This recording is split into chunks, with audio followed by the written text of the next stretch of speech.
Hello, friends. Welcome to Surviving Tomorrow, a podcast, newsletter, and publication about navigating life in the age of democratic destruction, ecological collapse, and economic irrelevance. I'm your host, Jared A. Brock, and today we're going to be discussing an open letter that I recently wrote to Airbnb. I woke up yesterday with an inbox flooded with messages. It turns out that my open letter to Airbnb had 87,000 views in less than 48 hours, and based on the emails I've been receiving, it's really striking a chord with people all around the world. People in Edinburgh, in Scotland, people in New Zealand, people in Australia, people in Canada, people in America. They are all dealing with the siege, the invasion of their local communities at the hands of Airbnb. So I thought for our inaugural episode, since housing and shelter is a fundamental, unconditional human right, I think there's no place better to begin than talking about housing and talking about the importance of home and how we need to keep investment and commodification away from human necessities. So this is a letter that I wrote to the board of Airbnb, and it's being shared widely right now, and I hope you enjoy. Dear founders, Brian Chesky, Joe Gebbia, and Nathan Blazerczyk, along with board members Angela Ehrenhardt, Ken Sheno, Belinda Johnson, Jeff Jordan, Alfred Lynn, Ann Mather, and all investors, hosts, and guests. I write to you today in the hope that you will radically restructure your company before it starts a class war in which you will almost certainly lose the lion's share of your wealth, your moral conscience, your place in history as innovators instead of oppressors, and you and your family's physical safety. Brian, Joe, Nathan, you started Airbnb with the best of intentions. You couldn't afford to make rent on your San Francisco apartment, so you bought some air mattresses and served breakfast to your guests. Brilliant. But things have changed since then. Now you control a nearly $100 billion company that has devoured millions of housing units, evicted countless families, and have turned their homes into full-time clerkless hotels, with a promise in your IPO documents to fight democracies in court for as long as you can afford to do so. To be clear, renting out spare rooms, attics, basements, and backyards in owner-occupied properties isn't the problem. It's when an investor outbids a family for a second property and turns it into a full-time Airbnb. Or worse, when a holiday rental company does so. Or worse, when a highly leveraged hedge fund buys a swath of holiday rental companies. Or worse, when a sovereign wealth fund buys a portfolio of hedge funds. It's why the average house will cost $10 million in 50 years if we keep on our current course. Picture the future and do the math. Your company's mandate is to grow exponentially forever. If new housing construction doesn't keep up, and it hasn't for more than a decade, it's mathematically impossible that your company won't take hundreds of millions of houses away from real families in the decades ahead. Do you think this will end well for you? As it stands, you have set your company on a path that can only lead to ruin for millions of houseless families and eventually your leadership team and your adventure and your investors. But it doesn't have to be this way. Number one, start with transparency. As far as we are aware, only 8% of Airbnb hosts are renting a room in a single house, and that number is falling fast. How many millions of houses has Airbnb taken off the market so far, and how many more are being stolen each month? It's only fair that the Commons knows what we're up against. If you want to build real public trust, your company needs to allow independent auditors to track how many of your hosts are actually owners and occupiers who rent rooms in the houses that they live in full time versus how many investors have taken housing units off the market and turned them into unregulated, clerkless hotels. Number two, ensure that all your hosts are owner-occupiers only. You must revert to your original model. When an owner occupies a house, they take care of it. They know their neighbors. They keep the noise down.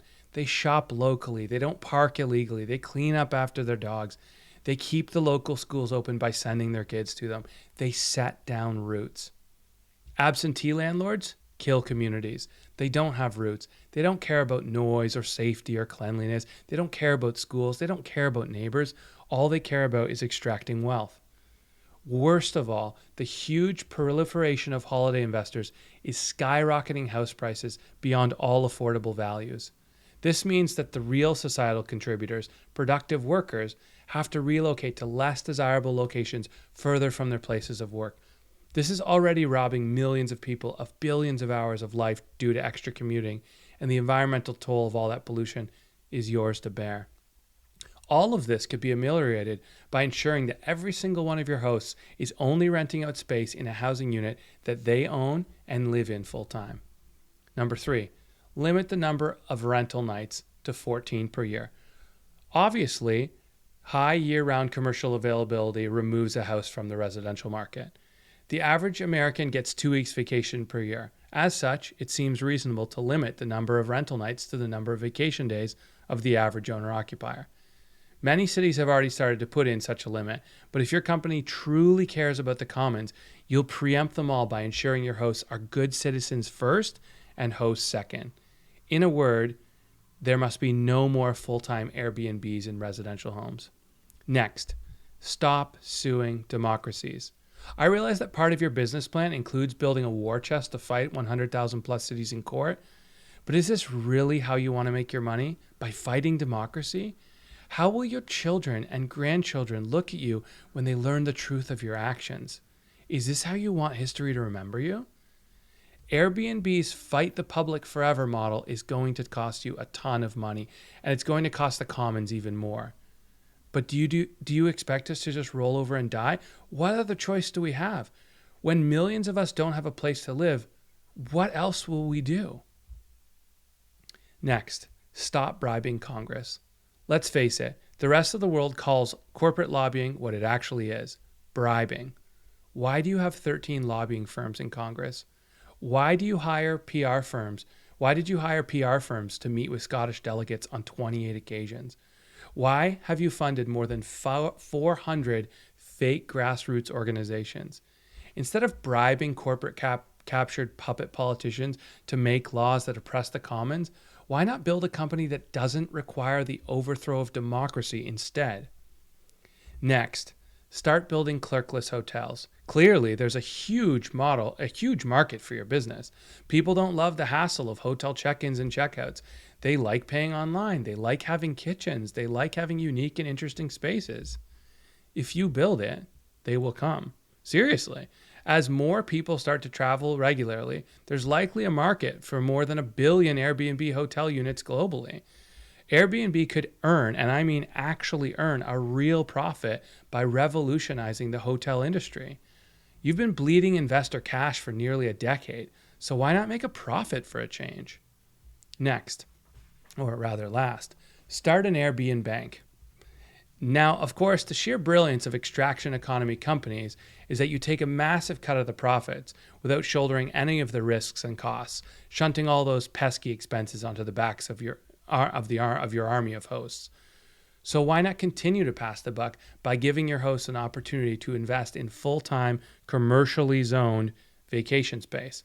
Start a bank, give hosts mortgages, and allow them to buy units in Airbnb towers in properly zoned commercial areas. This would allow hosts to skim passive profits off tourists, allow you to make your hefty Airbnb fee, and earn interest like a fat cat Wall Street banker. You could also control maintenance and cleaning and security on these buildings, extracting further fees from your hosts. You could also rent ground level space to restaurants, fitness centers, food shops, pubs, barbershops, spas. Heck, you could even have a few floors of office space and destroy WeWork for good. Best of all, you'd never have to take another residential unit away from a family ever again. Because even one house taken off the residential market to be used as a holiday house is one too many. Like it or not, your company is now the tip of the spear in a movement that is rapidly commodifying global residential real estate. You are leading the charge in turning a human necessity into a tradable commodity. Access to affordable shelter is a universal human right, and you are devastating real people. Now, obviously, your full-time job is to boost Airbnb's stock price. So I don't expect you to heed any of these suggestions, in which case all that's left to say is enjoy it while it lasts. Because they're coming for you. And when they do, there will be blood. You thought Occupy Wall Street was a big turnout? Wait until hundreds of millions of evicted renters smash your empire. Rule number one of business is this: never back desperate people into a corner. Pretty soon, the listings on your website will become a hit list. Expect thousands of municipal lawsuits from city councils. Expect class action lawsuits from evicted renters and priced out buyers. Expect pitchforks in the street. Expect bricks through the windows and fires in all your listed properties. Expect homeless mobs climbing the walls of your gated mansions. If you continue on your current course, you will pay reparations one way or the other.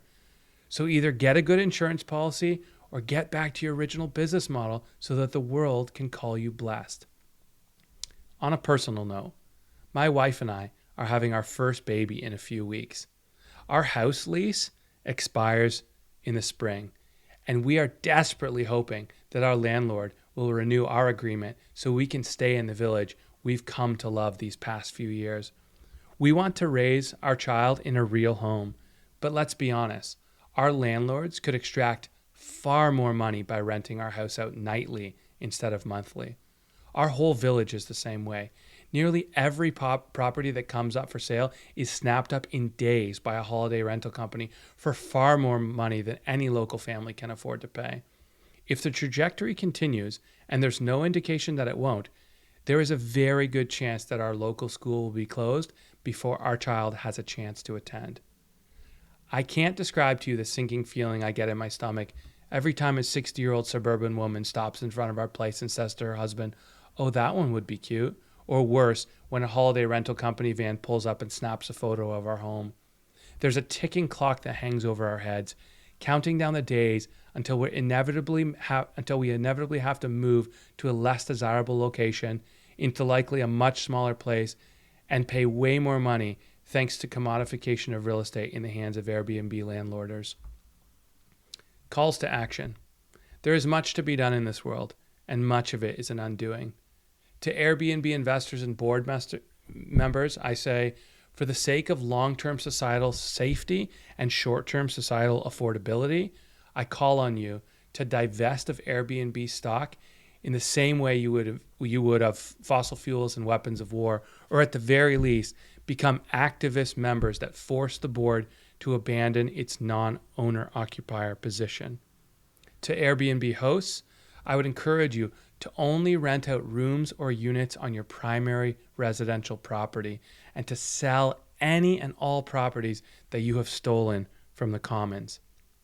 Airbnb guests, I encourage you to stay in hotels, resorts, regulated bed and breakfasts, and in real commercially zoned vacation rental properties, not in residential neighborhoods. If you want to use Airbnb in an ethical manner, do your due diligence to ensure that the property you're renting is a bona fide owner-occupied unit and not a unit that has been taken away from a family. It is deeply troubling to enjoy a family vacation in a space when you know that another family has lost theirs. It's time to make the golden rule popular again. Citizens, I encourage you to lobby your city councilors, county clerks, state representatives, and congresspeople to ban all commercial activity and investment in residential real estate. Whether that means a 500% second home premium, a cost-prohibitive landlording license, or an outright ban on non-owner occupied clerkless hotel rentals, we simply must drive investors out of the residential real estate market. Please spread the word and raise awareness about Airbnb. If you'd like to write to any of Airbnb's board members or executive management, their email format is firstname.lastname@airbnb.com. Lastly, to the founders, Brian, Joe, and Nathan, you started Airbnb with the best of intentions. You couldn't afford to make rent on your San Francisco apartment. Today, your company has made it nearly impossible for people like your former selves to live in San Francisco, Paris, New York, London, or nearly any other desirable place on earth, including my little village. Houses are supposed to be homes. You've extended the capitalist script by turning houses into abusive investments, extractive commodities to be sold to the highest bidder. Please go back to your roots before society burns your whole empire to the ground. If you want to help grow the Surviving Tomorrow community, please share this podcast with a friend. Leave a 5-star review, share on social media, follow, subscribe, etc., etc. You know what to do to spread the love. We are listener supported, so if you'd like to become a patron, please visit jaredbrock.com. Thanks for listening, and we'll see you next time.